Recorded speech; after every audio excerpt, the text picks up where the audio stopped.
Let's kickstart today's edition. We'll be starting with the Abule Ado tragedy, I would call. Yes, it was very, very unfortunate as most residents on Sunday morning, yes, had the news of the explosion. Now, this is not the first time we're having these sorts of explosion in Lagos caused by, well, according to NNPC, it was caused by, they called it a gas explosion, but a lot of people were saying more like a bomb explosion, while others said pipeline explosion.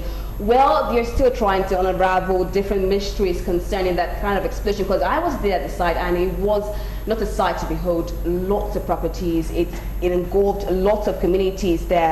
I could not even imagine. I have never seen that kind of thing in my life. And we also know that the Lagos state government, as I said earlier on, due to the gravity of this explosion, set up an emergency relief fund of 2 billion naira, and the Lagos state government kickstarted it with 250 million naira. Now, lots of people were still complaining about the fact that why are residents, we know that that particular place is in the right of way of pipelines. We also know that they also sell gas there and all that. So people were complaining that why do we still have residents living in that particular area? So I'll start with you analyzing the Abule Ado explosion. What was your take on it, Achike?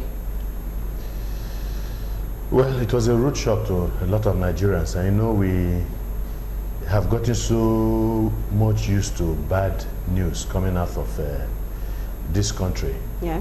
You know, so that was one news that we did not want to hear. Yeah. So it was bad when it broke. I happen to have a sister-in-law that has a child in that school. You know, and I remember her speaking with my wife, and then after the conversation, I realized that my wife was agitated, and she explained what had just happened. Luckily, the niece was okay, and then of course every other person started tweeting and talking about it and the rest. And yeah. What I told myself was, or I asked myself, is when will this nightmare stop in this country? When are we going to start, you know, being beneficiaries of good news in Nigeria? Of course, so many people lost their lives beyond the property, the destruction to property. Yes. That of life is much more important. You can replace property. You can never replace life. Yeah. There's no doubt about that. And again, yes, pertinent questions. These questions are usually asked after the deed has been done and you know, havoc has been created. This is a right of way. Why are people building in these places and all that? But we know that people don't just get up and begin to build. There must be a building plan. There must be a process that they have to follow, because you always have the agents of government you know, around all of these settlement buildings. In fact, even if you don't get in touch with them, you'll be surprised that immediately you put 1 block and 2 blocks in a particular place, they will surface to tell you that you're acting in violation of the law. Yeah. You know, so now the questions are beginning to be asked. But these are the things we see all over the country. You know, so much infractions. And so you might not blame really the people who have built houses around that area, especially when those pipelines, for instance, are hidden and they are underground. Yeah. They might not know that they have such, you know, such pipes under the ground. But government agencies should know, because all of these things are in a layout somewhere. And so, whether it's at the federal level, but most especially at the state level, they know, you know, they have settlements, they have departments involved in, I mean, the town planning department, the fiscal planning, and all that. So you have all of these things. And so they work and they coordinate together to know where you should build and what basis and the processes that need to be followed. The fact that you had all of these things, all these buildings sprang up in those places within record time, is clearly an indication that government agencies failed in their duty and responsibility and allowed or gave official permission for those constructions to have taken place in those places. All right, so that means they are the ones at fault now. And of course, according to that now, we also have that the federal government has initiated plans to take over the areas affected by Sunday's explosion. Now, we are talking about rehabilitating them. These people have lost their houses, they've lost their properties, and now the federal government wants to take over those properties. Do you see that as a way forward for them? Well, Well, that would depend. Again, we have the Lagos State government being involved in it. This thing happened in Lagos State. The people that died in this inferno, of course, they are Nigerians, so they are citizens of the country and under the responsibility of the federal government, but they are also citizens of the Lagos State government. So there is a dual responsibility. Okay. You know, so yes, the pipeline, the right of way is supposed to, because that is a federal installation. So I want to believe that there is a certain distance, level of distance that should be maintained. So exactly, setback. So in the, you know, in that, I mean, from that perspective, you could say that the federal government, for as long as this distance is respected, could perhaps have, you know, legitimate authority over, you know, that space. But the Lagos State government is also involved. Of course, they've set up an endowment fund, or they set up a fund for the victims of this tragedy. So what it means, really, if the federal government says it's interested in the matter, the state government is interested in the matter, they will be calling for synergy between both parties to come together to see how best they can resolve, you know, some of the issues that need to be resolved, and then settle the victims of this tragedy. But again, it worries me, because when you now have the state and the federal government being involved in that situation, you know, there is this saying that everybody's goat eventually dies of hunger. So we want to know who exactly has the principal responsibility, and then synergize with the other one, and then we'll see what can come out of it, hopefully for the good of the people. But if our history serves us right, we might not see much coming out of it at the end of the day. But I guess that is where the media also has a duty and responsibility to continue to put pressure on the government, because right now that this has happened, everybody's talking about it. So both governments are, you know, fully and actively involved in the whole thing. But by the time the matter dies down at the other level, the level of federal and state government, the whole thing is also going to die down, and you don't know what's going to come out of it eventually. All right, very well said, Chike Chude. Of course, we know, as I said earlier on, that the disclosure for the federal government to take over the area affected by Sunday's explosion was made known by the Managing Director and Chief Executive Officer of Federal Housing Authority, Umar Saliu Buntu.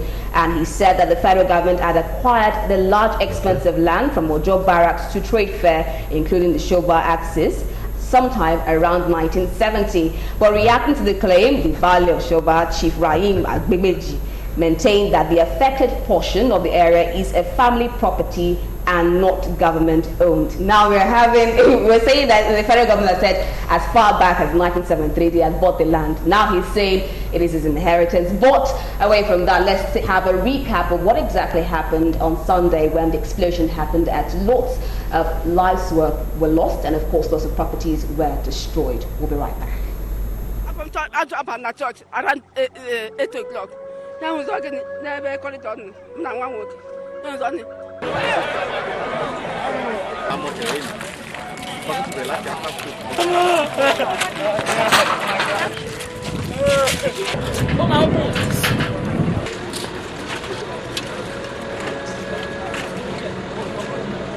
So I have set up Abule Ado SOBA, Emergency Relief Fund. I have set that up, and it's a 2 billion naira relief fund. And the state government will immediately be putting 250 million naira in that fund. And overnight, I have gotten 3 banks to open accounts. The governor has spoken, so the director has been given, now we are to comply. So we are starting by crowd control. The committee that set up now are meeting by 12 noon in the deputy governor's office, who is the chairperson. Thereafter, they roll out their policies now, give us the director to comply. They say there is a thin line between life and death. Hour of departure comes and people go their separate ways, one to die and the other to live. Which one of these two is better, only God knows. All things that have form eventually decay, and life is but a dream for the dead.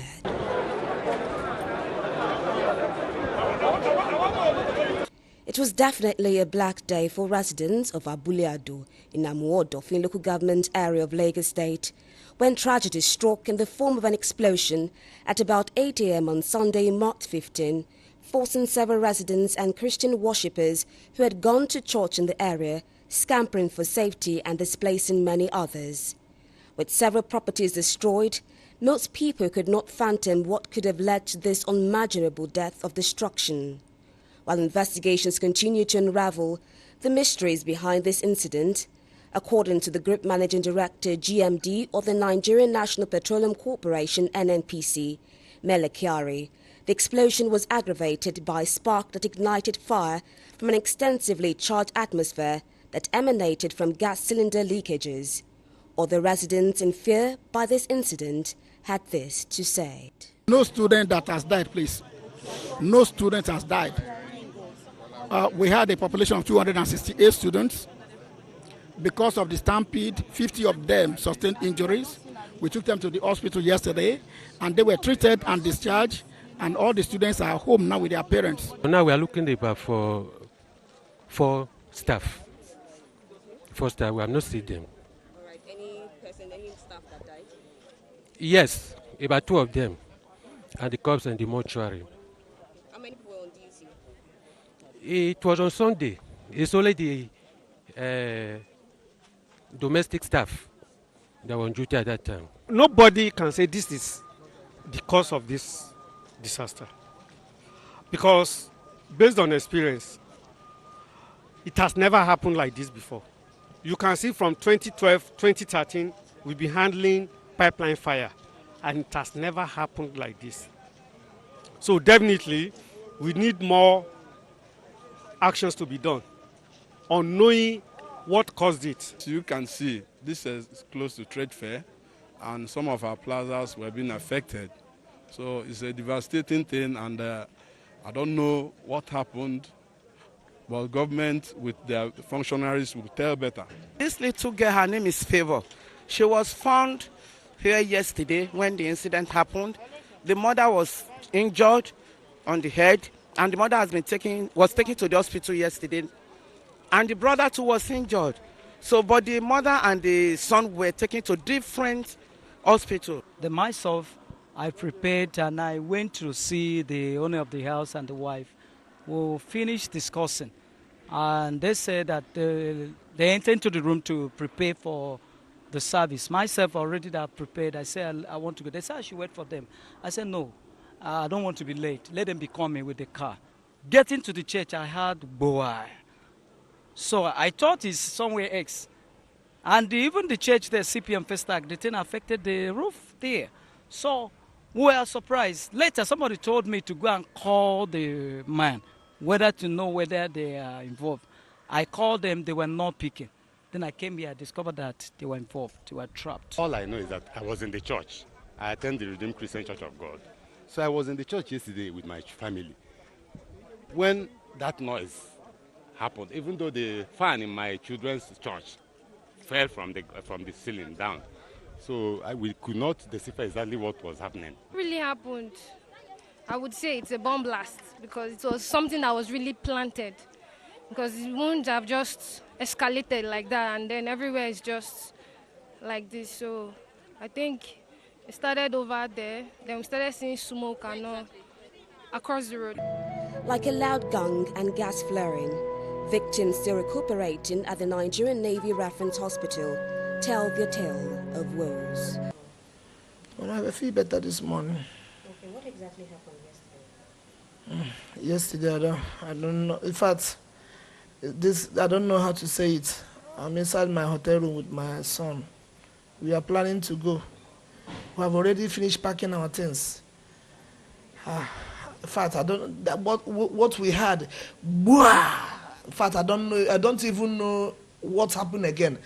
Where I see myself is outside. The wave throw me with my son.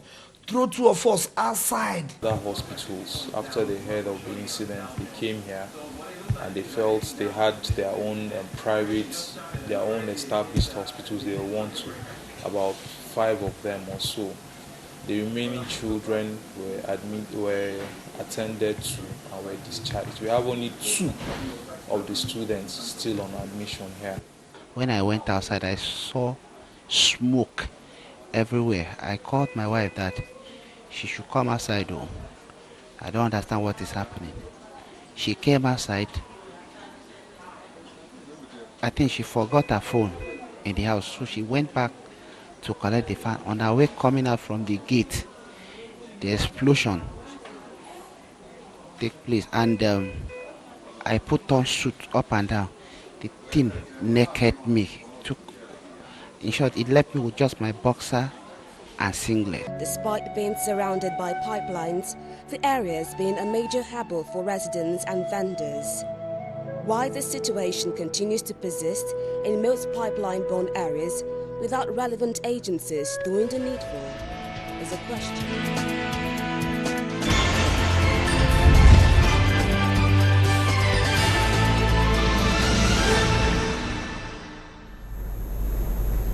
All right, of course, we do not pray for such things to happen to any of us or our relatives. It was really a sad day. On Sunday, you had the victims, lots of them, telling their own version of the explosion, and some of them still receiving treatment in the hospital. Of course, we know that about 2 of the victims were still in intensive care there, taking, of course, recuperating from the explosion. It was really a devastating one there. Of course, we've not heard from you, Dayo Kayode, on the explosion that happened on Sunday. First of all, my heartfelt condolences to all those that are affected. You see, he has said much about what happened on Sunday. Let me go to another level. By number one, looking at a series of infernos that has happened in the past. We've heard that of Balogun. Yeah. In actual fact, even Lagos State Fire Service said that between 2019 and 2020, they had about 119 infernos in Lagos State. That's a big one. Yeah. Try that of the one that happened in Abule Ado, yes. Inclusive of the one on Sunday, the one at Balogun and all that, Isheri and but the issue is this: what lessons have we learned from such? Especially that of Abule Ado, where people go to vandalize pipelines and all that. What lessons have we? It was trying to make mention of how to situate activities, land use activities. Let me use that word, land use activities. This one that happened now, a truck, caused a commotion on the pipeline. There was fire, and then there was the thing now went to another place where they have gas whatever, and then explosion. The two questions there. What are the international best practices and standards in locating pipelines? How are you supposed to locate them? When you dig, you should dig to what depth? To what depth as regards international standards and best practices? To which, to a very large extent, you will be able to avoid mishaps like this. Okay? 2, are you supposed to allow pipeline pass through residential area? Is it allowed? Now, even the 3rd one, are you supposed to have such highly inflammable activities together, close to each other? My dear, go to some residential areas now. You will see a lot of gas filling shops there, springing up. In my area, I have nothing less than 5. As densely populated as that place is, are we now saying local government people, they don't go around again to enforce? Because in those days, you see them. When I was doing my master's internship, I did it with FHA, Federal Housing Authority there in Festac. I don't know whether that's still there though. We go to different houses. Come, you have changed what this place is meant for. There's one man beside my house now, a residential area. You are turning it to church. But we have told you again, we aren't going to allow this. No, it's true. We're going to allow this. People cannot sleep. Let them take lights for 1 second. Generator. See, those are issues that government have not been looking at. Now, let us also go further. When those things happened, have they not been investigating? Where are those reports? Reports, yeah. What have you done? Not the first time it's happened. What have you done with those reports? Concerned to the callousness of government that are not uncaring. Now, you also come up. You may say, I was looking at that person. We are now allocating 2 billion or whatever billion. Is it today they have been allocating money? Where have they put that money? To what extent have they been able to use that money? You see, look at the whole vast area. Destruction. Beautiful houses burnt down because of carelessness and callousness of some people. My question to you, my brother, where do we go from here? Because we cannot keep on experiencing this. I remember that very day I was monitoring it. The response time. Yeah, people complained about it. They couldn't up till at about 10, 11 o'clock that I monitored it up to a Monday. They still couldn't get excavators. Excavators that you have everywhere for hire, for sale, for rent, for this, for that. You cannot just go there and hijack one, just as our Jesus Christ hijack one donkey. Hijack it. Government has a use of it. You make use of that one. Government has a use of this thing for emergency somewhere. Then you move it forward there. But what have we got to do? Immediately the deputy governor got to that place that day. I was watching them on television. You see, now running up and down, eye service. When the governor came, His Excellency, Sanwo-Olu. That's Sanwo-Olu has got there. I was just watching him talking.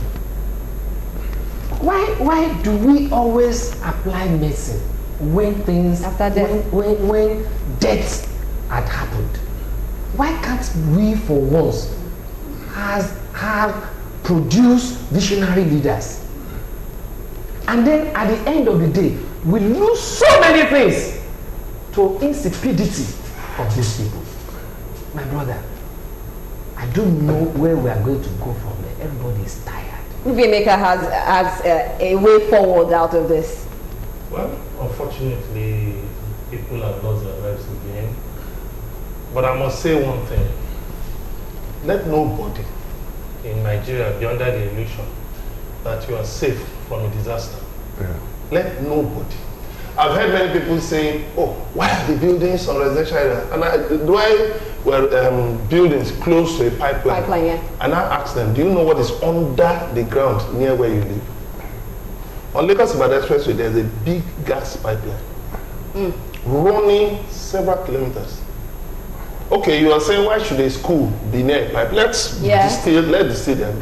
Why should a school be near a pipeline? And I ask you, Nigerian Gas Company, they are stationed on Otumba Jobi Fele Way in Ikeja.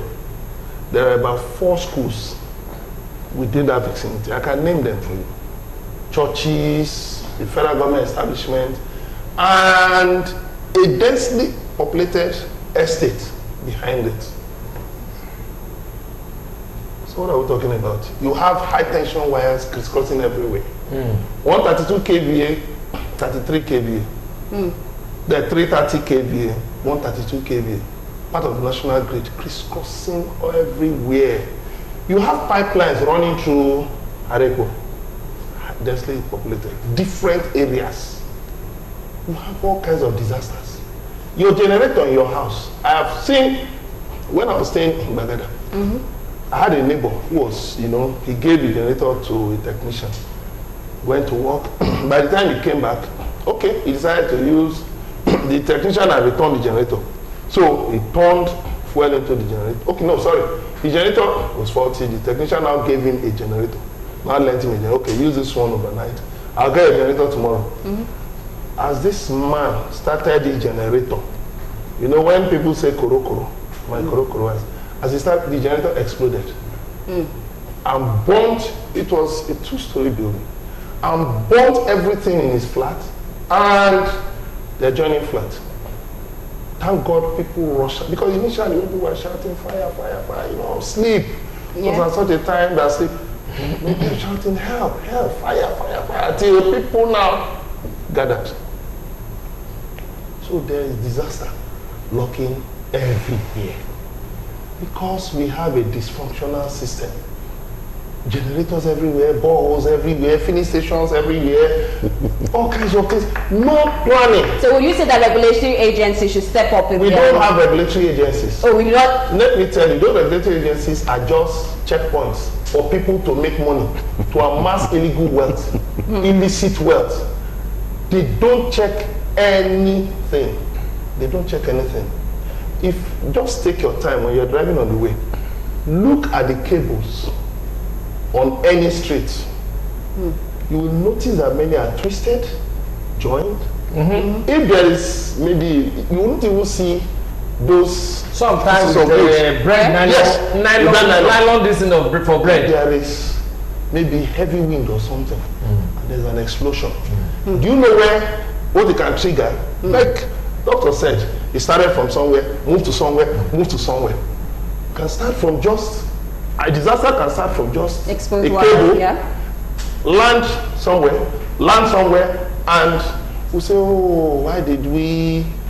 Let me tell you, we must get serious in this country. This is the only country we have.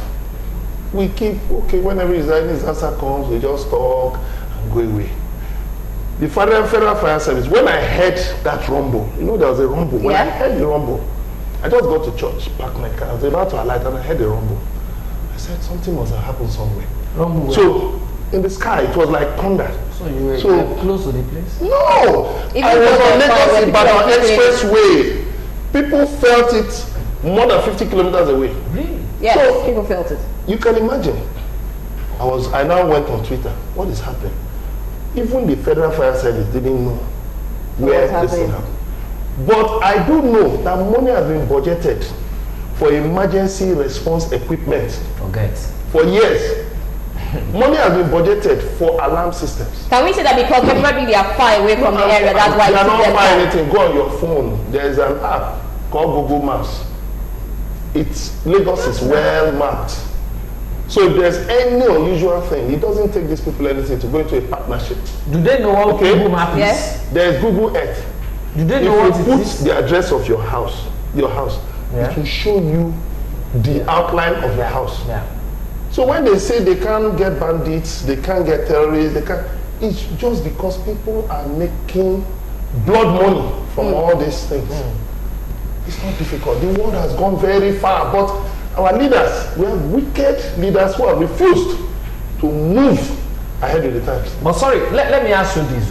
I'm sorry. Are we saying that what happened on Sunday, this infamy, is not a national disaster to the extent that our president refused flying down to Lagos to come and see what is happening? Lagos State government showed a clip of it. No, it's a national disaster, and as the national figure. I said we have wicked leaders, rulers that don't even let's not go to that.